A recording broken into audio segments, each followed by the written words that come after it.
lung lai yang icha lung ru ka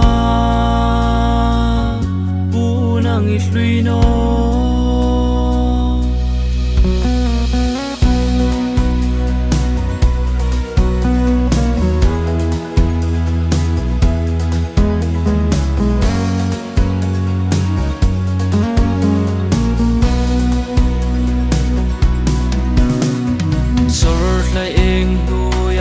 ka tong rom din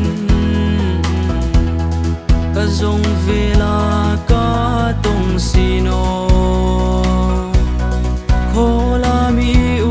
ta ka di mam thapui o sor lai eng nu ya ka tong rom din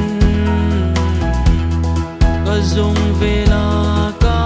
tong sino zuna hin ka chan tok mo lo ni lung lai yang icha lung ru ka punang ihlui no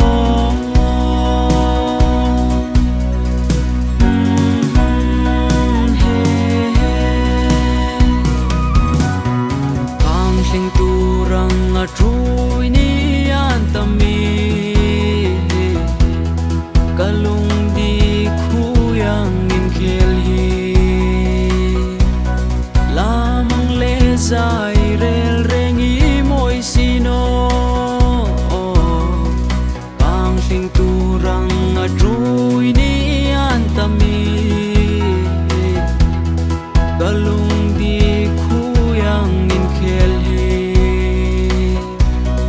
lal ngoi zuna fam ka chang phai lo mi lung lai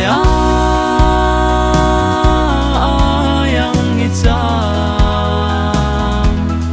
lung ru ka punang ihlui no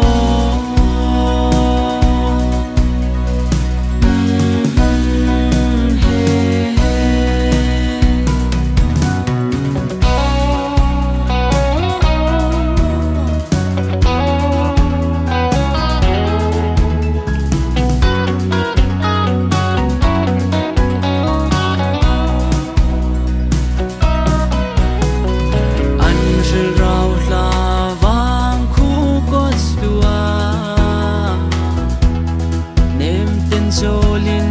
lo ma ka